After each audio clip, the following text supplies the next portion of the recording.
A Day in My Life as a Work From Home Mom, No Longer a Solo Parent Edition. Good day everyone! Marami nga rin ang nagtatanong sa inyo kung dito na ba titira si Alex for good. At bago ko sasagutin ang mga tanong nyo ay magkakape muna ako at sisimulan ko rin ang trabaho ko in few minutes. But before anything else, maraming salamat nga pala sa inyo na naging masaya rin para sa akin at sa No Longer a Solo Parent journey ko. Alam ko challenging rin na andyan dito si Alex dahil syempre kailangan niya rin ng oras ko at minsan hindi ko nga rin nabibigay sa kanya dahil sa demands ng trabaho ko. At syempre kailangan ko rin magpahinga sa umaga. So siya talaga most of the time ang nag-a-adjust. Anyway, hindi po for good si Alex dito. Mabalik pa siya ulit ng France. Magbabakasyon lang siya ng buwan dito. Pero syempre kung mag-e-extend ba siya, nakadepende na yun sa kanya kung gusto niyang mag-extend dito or kailangan niyang umuwi para magtrabaho. Pinagplanuhan na talaga niyang pumunta dito kasi napakalamig ngayon sa France at namiss niya ang sikat ng araw at syempre ang mainit na panahon sa atin. Gusto mo niyang magbilad sa araw pero hindi niya nagagawa hanggat hindi rin bakante ang oras ko. Anyway, nasagot ko rin ang mga tanong nyo. Naghanda na nga rin pala ako ng baon ni Jeff sa tanghali and just fried some chicken into bite size para mas madali niyang kainin. Kapag lunchbox talaga niya lately, prito-pito lang ang naihahanda ko. I know kailangan ko ng oras para maganda ng mga magagandang baon sa kanya at nag-a-adjust na naman ako gawa ng bakasyon niya the past few weeks. Anyway, may mango pie naman ako dito, some strawberries and probiotic drink para sa snacks niya at yan na ang kanyang baon for today. Kung may gusto man siyang bilhin, mayroon din akong extra cash na binibigay sa kanya just in case. Buti na lang at si Alex ang naghatid sa kanya sa eskwelahan. Maaga na siyang gumising ngayon para maghatid kay Jeff at magagamit ko ang extra na oras na ito para magtrabaho ulit.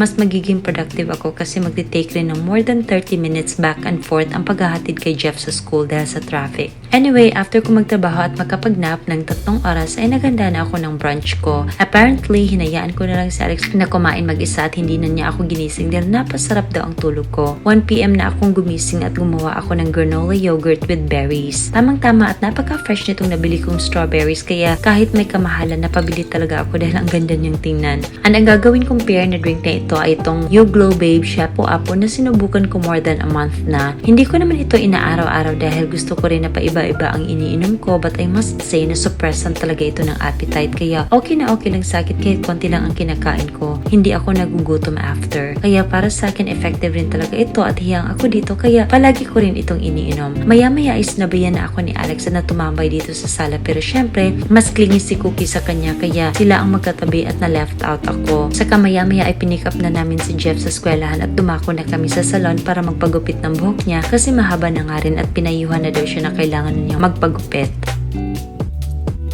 Nung makauwi na kami ay nagluto na ako ng dinner namin at nag-crave talaga ako ng munggo. Gusto kong ganito ang pagkaluto nito na isabay ang pork para sabay rin silang lumambot. Ewan ko lang, iba-iba naman tayo ng trip sa buhay. Then habang pinapalambot ko ang munggo at pork, naghanda rin ako ng aromatics at sahog ko dito. Medyo matagal nga rin itong palambutin kaya I made most of my time para magtupi ng mga damit habang nanonood ng TV series.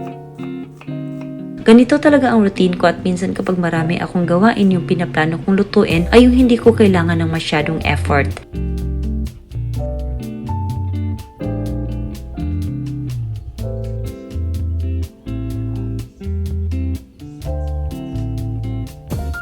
Ginisa ko na rin ang mga aromatics then added the munggo na lumambot na nga at naglagay na ako ng tubig at tinimplahan na. Walang choice si Alex kundi kumain ng niluluto ko kahit walang ganitong recipe sa France. Aba masasanay siya kasi sabi ko sa kanya lesson ang pag-order ng food online. Namiss ko rin talaga ang munggo at ito ang comfort food ko talaga kapag nagki-crave ako nito nagluluto ako agad kasi ewan ko ba hindi ako nasasatisfy kapag binibili ko siya sa labas. Gusto ko kasi maraming ricado.